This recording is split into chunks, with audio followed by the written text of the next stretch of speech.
가끔 속이 부글부글하고 힘드셨던 경험 있으시죠? 다 이유가 있습니다. 생선과 우유 절대 같이 먹지 마세요. 정말 큰일 납니다. 특히 60대 이상 노인들에게는 독입니다. 지금 이 순간에도 전국의 수십만 가정에서 똑같이 벌어지고 있습니다. 혹시 여러분도 아침에 생선 한 토막 드시고 우유 한 잔 마시시나요? 뼈 건강 위해서, 단백질 보충하려고, 혈관 건강에 좋다고 해서 이런 이유로 말이죠. 그런데 지금부터 제가 말씀드릴 내용은 여러분의 상식을 완전히 뒤집어 놓을 겁니다. 평생 믿어온 것이 사실은 틀렸다면 어떻게 하시겠습니까? 건강해지려고 먹은 음식이 오히려 당신의 몸을 천천히, 조용히 망가뜨리고 있다면 오늘 이 영상은 아마도 여러분 인생에서 단 한 번도 제대로 들어보지 못한 충격적인 진실을 담고 있습니다. 의사도 잘 말하지 않습니다. 영양사도 간과합니다. 하지만 전국의 수많은 어르신들이 지금 이 순간에도 고통받고 있는 문제입니다. 생선과 우유, 둘 다 좋은 음식입니다. 그건 맞습니다. 어릴 때도 먹었고, 젊을 때도 먹었고, 지금도 건강에 좋다고 믿습니다. 하지만 이 두 가지가 함께 들어가면 특히 60대 이상의 몸에서는 완전히 다른 이야기가 됩니다. 독처럼 변할 수 있습니다. 말도 안 돼. 그게 어떻게 독이 되나? 평생 먹어온 음식인데. 네, 대부분 이렇게 반응하십니다. 하지만 세상에는 우리가 너무 익숙해서 오히려 몰랐던 진실이 있습니다. 그리고 건강은 정말 작은 차이가 평생을 좌우합니다. 만약 요즘 아침 식사 후 속이 더부룩하고 몸이 무겁고 먹고 나면 졸음이 쏟아지고 배에 가스가 많이 차고 밤에 소화가 안 돼 잠을 못 이루고 손발이 자주 붓고 피로가 풀리지 않는다면 그 원인이 바로 이 조합 때문일 수 있습니다. 생선과 우유, 이 영상을 끝까지 보시면 여러분의 아침 식탁이 바뀔 겁니다.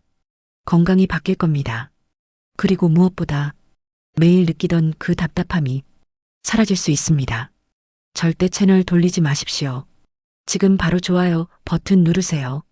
좋아요와 구독은 선택이 아닙니다. 여러분 남은 인생의 보험입니다. 76세 박 여사님의 충격적인 고백. 이 이야기는 서울 노원구에 사시는 76세 박 여사님에게서 시작됩니다. 박 여사님은 평생을 건강하게 사셨습니다. 큰 병치레 한 번 없으셨고 매일 산책을 하시고 식단 관리에도 신경 쓰셨습니다. 특히 70세가 넘어서는 더욱 건강에 신경 쓰셨죠. 이제 나이가 있으니까 건강해야 자식들한테 짐 안 되지. 이런 마음이었습니다. 그래서 아침 식단을 바꾸셨습니다. 단백질을 늘리기로 했습니다. 혈관 건강을 위해 생선을 매일 드셨습니다. 뼈 건강을 위해 우유를 한 잔씩 마셨습니다. 완벽한 식단이었습니다. 영양사가 봐도 100점짜리 식단이었죠. 고등어 구이 한 토막, 우유 한 잔, 과일 조금, 현미밥 한 공기, 된장찌개, 이렇게 드셨습니다. 처음 몇 달은 정말 좋았습니다. 몸이 가벼워지는 것 같았고 혈압도 안정적이었습니다. 그런데 6개월쯤 지나면서 이상한 증상이 나타나기 시작했습니다. 아침을 먹고 나면 속이 더부룩했습니다. 소화가 안 되는 느낌이었습니다. 30분쯤 지나면 트림이 나왔습니다. 비린 냄새가 올라왔습니다. 그리고 졸음이 쏟아졌습니다. 오전 내내 정신이 없었습니다. 나이 들어서 그런가 보다. 처음에는 이렇게 생각했습니다. 하지만 증상은 점점 심해졌습니다. 점심때가 되면 배가 빵빵하게 불렀습니다. 가스가 차는 느낌이었죠. 저녁에는 아침에 먹은 게 아직도 위에 남아있는 것 같았습니다. 밤에는 잠을 못 잤습니다. 누우면 뭔가 올라오는 것 같았습니다. 역류성 식도염 증상이었습니다. 1년이 지났습니다. 손발이 붓기 시작했습니다. 특히 아침에 일어나면 손가락이 퉁퉁 부어 있었습니다. 반지를 빼기 힘들 정도였습니다. 얼굴도 부었습니다. 거울을 보면 눈이 퀭하고 피부가 칙칙했습니다. 몸무게도 늘었습니다. 5kg이나 특히 배둘레가 늘어났습니다. 왜 이러지? 건강해지려고 잘 먹는데 왜 오히려 더 안 좋아지지? 박 여사님은 혼란스러웠습니다. 병원에서도 모르는 이유. 결국 병원에 가셨습니다. 동네 내과에 가셨습니다. 의사 선생님이 말씀하셨습니다. 특별한 이상은 없어 보이는데요. 나이 드시면 소화력이 떨어지죠. 짜게 안 드시고 기름진 거 피하세요. 박 여사님은 억울했습니다. 선생님, 저 짜게 안 먹어요. 기름진 것도 안 먹고요. 생선이랑 우유만 먹는데요. 의사 선생님은 고개를 끄덕였습니다. 그럼 잘 드시는 거네요. 좀 더 지켜봅시다. 하지만 증상은 나아지지 않았습니다. 오히려 더 심해졌습니다. 2년이 지났습니다. 이제는 만성 피로가 왔습니다. 아침에 일어나도 잔 것 같지 않았습니다. 온몸이 무거웠습니다. 집안일도 힘들었습니다. 조금만 움직여도 숨이 찼습니다. 혈액 검사를 다시 받았습니다. 이번에는 염증 수치가 높게 나왔습니다. CRP라는 수치가 정상의 3배였습니다. 혈관 염증 표지자도 증가했습니다. 의사 선생님이 말씀하셨습니다. 몸 어딘가에 염증이 있네요. 특별한 질병은 아닌 것 같은데 뭔가 몸에 부담을 주는 게 있는 것 같습니다. 박 여사님은 답답했습니다. 도대체 뭐가 문제일까요? 우연한 발견. 그러던 어느 날, 박 여사님의 딸이 놀러 왔습니다. 딸은 영양학을 공부한 사람이었습니다. 어머니의 식단을 유심히 봤습니다. 엄마 아침마다 생선이랑 우유 같이 드셔요? 응, 건강에 좋잖아. 단백질도 많고. 딸은 고개를 저었습니다. 엄마, 그것 같이 먹으면 안 돼요. 특히 엄마 나이에는요. 박 여사님은 놀랐습니다. 왜? 둘 다 좋은 거 아니야? 딸이 설명하기 시작했습니다. 그리고 그날, 박 여사님의 인생이 바뀌었습니다. 누군가의 5년 고통을 끝낼 수 있습니다. 몸속에서 벌어지는 전쟁. 단백질의 비밀. 먼저 이해해야 할 것이 있습니다. 생선도 단백질입니다. 우유도 단백질입니다. 그럼 단백질이 많으면 좋은 거 아닌가요? 아닙니다. 문제는 단백질의 종류가 다르다는 겁니다. 생선의 단백질은 동물성 단백질입니다. 특히 생선은 지방과 함께 있는 단백질입니다. 오메가3 같은 불포화 지방산과 단백질이 복잡하게 얽혀 있습니다. 우유의 단백질은 카제인과 유청 단백질입니다. 특히 카제인은 위에서 응고되는 성질이 있습니다. 이 두 가지가 동시에 위에 들어가면 무슨 일이 벌어질까요? 위는 혼란에 빠집니다. 이게 뭐야? 어느 걸 먼저 처리하지? 둘 다 단백질인데. 근데 성질이 완전히 다른데? 젊을 때는 괜찮습니다. 위산이 강력하고 소화 효소도 충분하니까 둘 다 빠르게 처리합니다. 하지만 나이가 들면 이야기가 완전히 달라집니다. 60대 위장의 현실. 60대가 넘으면 위산 분비량이 줄어듭니다. 20대의 약 60% 수준입니다.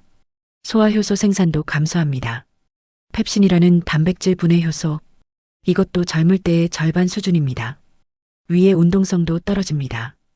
위가 음식을 섞고 부수고 장으로 보내는 능력, 이것도 30% 정도 감소합니다. 이런 상태에서 생선과 우유가 동시에 들어오면 위는 완전히 마비됩니다. 구체적으로 설명하겠습니다. 위 속의 전쟁분 단위 실황.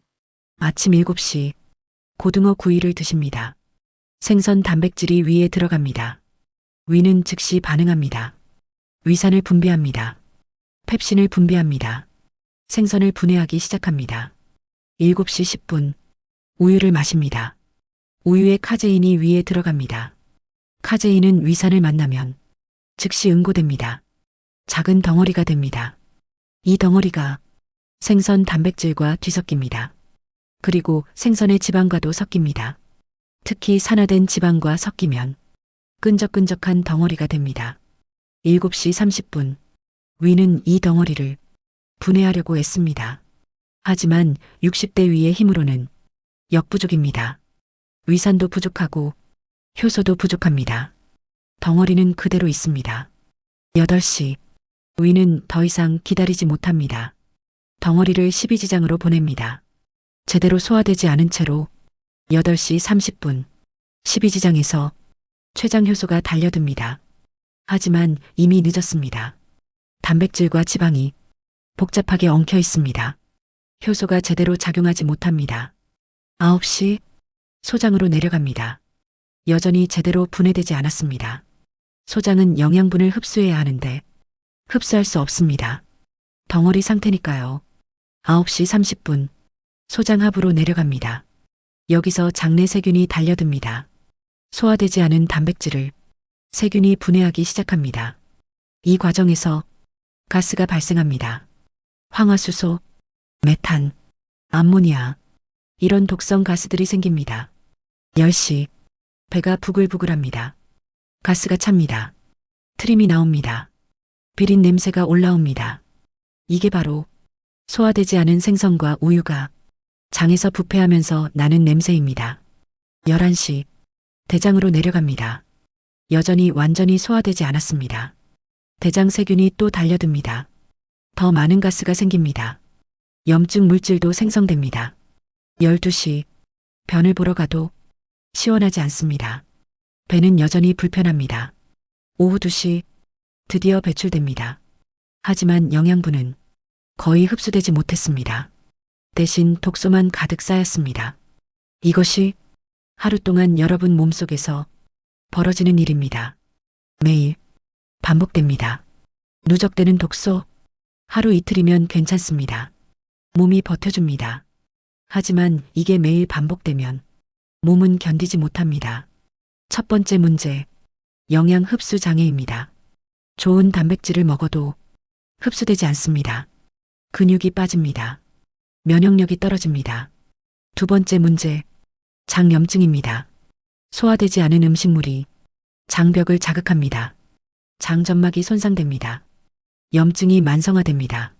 세 번째 문제, 독소 축적입니다. 암모니아, 황화수소 같은 독성 물질이 생성됩니다. 이것이 혈액으로 흡수됩니다. 간으로 갑니다. 간은 해독하려고 애씁니다. 하지만 60대 간의 능력으로는 하루에 생기는 독소를 다 처리하지 못합니다. 독소가 쌓입니다. 혈액을 타고 온몸을 돕니다. 뇌로 갑니다. 만성 피로가 옵니다. 집중력이 떨어집니다. 관절로 갑니다. 염증이 생깁니다. 통증이 생깁니다. 혈관으로 갑니다. 혈관벽을 손상시킵니다. 혈압이 올라갑니다. 이 모든 게 생선과 우유, 이 두 가지를 함께 먹어서 생기는 일입니다. 좋아요와 구독은 선택이 아닙니다.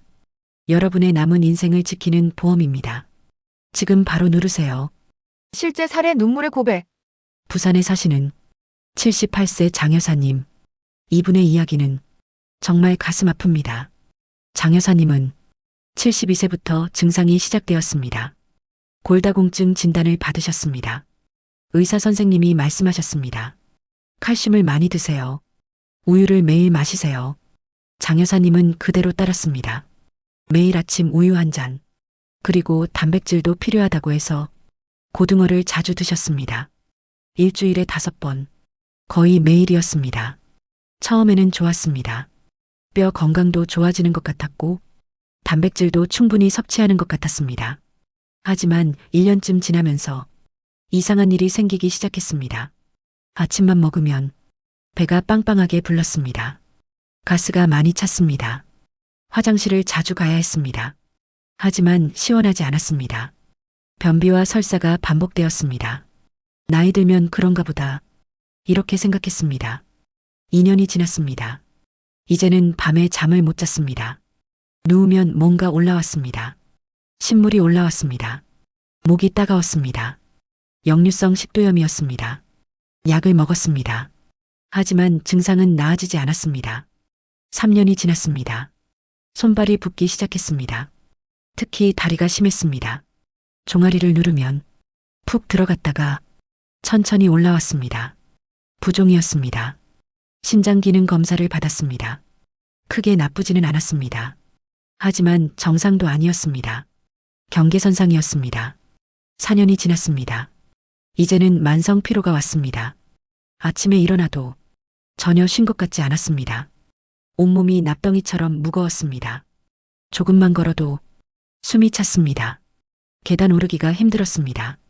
병원을 전전했습니다.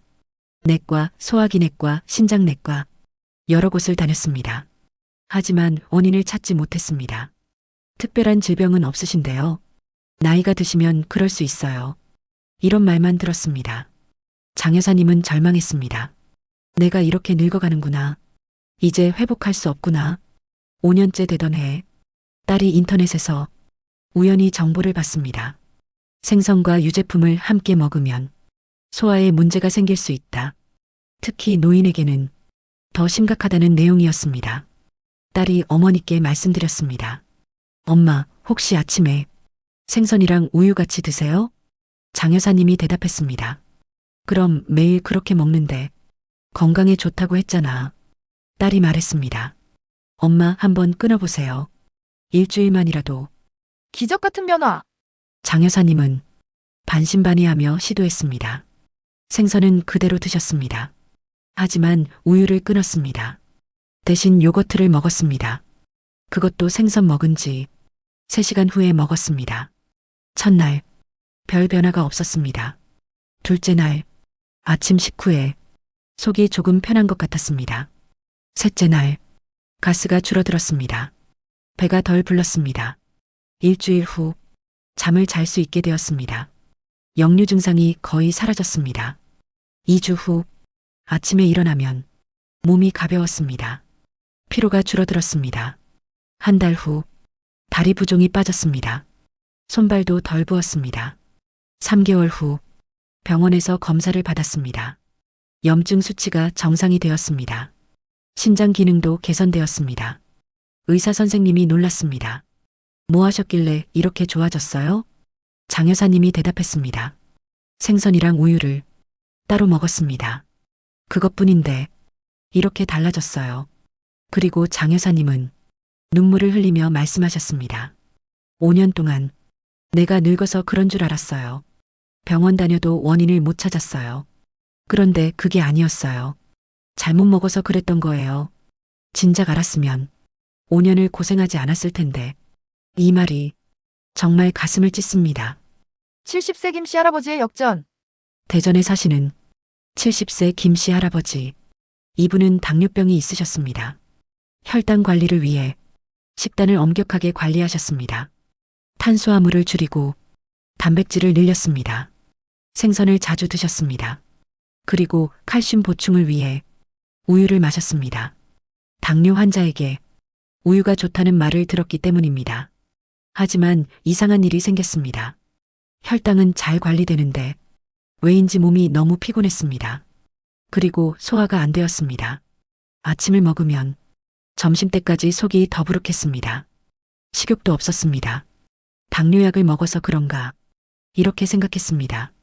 하지만 증상은 계속되었습니다. 어느 날 당뇨 교육을 받으러 갔습니다. 영양사 선생님이 계셨습니다. 식단 상담을 받았습니다. 영양사가 물었습니다. 생선이랑 우유를 같이 드시나요? 김씨 할아버지가 대답했습니다. 네, 단백질이랑 칼슘 챙기려고요. 영양사가 말했습니다. 그건 피하시는 게 좋습니다. 특히 당뇨가 있으신 분은요. 소화가 더 안 될 수 있어요. 김씨 할아버지는 놀랐습니다. 왜요?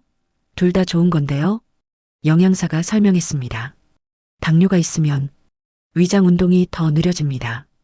자율신경이 손상되어서요. 그런 상태에서 생선과 우유를 같이 먹으면 소화가 거의 안 됩니다. 김씨 할아버지는 그날부터 생선과 우유를 분리했습니다. 생선은 아침에, 우유는 저녁에 최소 8시간을 띄웠습니다. 2주 만에 몸이 달라졌습니다. 소화가 잘 되었습니다. 피로가 줄어들었습니다. 한 달 후 혈당 수치도 더 안정되었습니다. 소화가 잘 되니까 영양 흡수도 좋아졌고 몸 전체의 대사가 개선된 겁니다. 김씨 할아버지는 말씀하셨습니다. 당뇨 때문에 피곤한 줄 알았는데 음식 조합 때문이었어요. 이렇게 간단한 걸 왜 아무도 안 알려줬을까요? 좋아요와 구독은 선택이 아닙니다. 이 영상을 부모님께 공유하세요. 누군가의 삶이 바뀔 수 있습니다. 또 궁금하신 점 있으시면 댓글 남겨주세요. 성심성의껏 알려드리겠습니다. 감사합니다.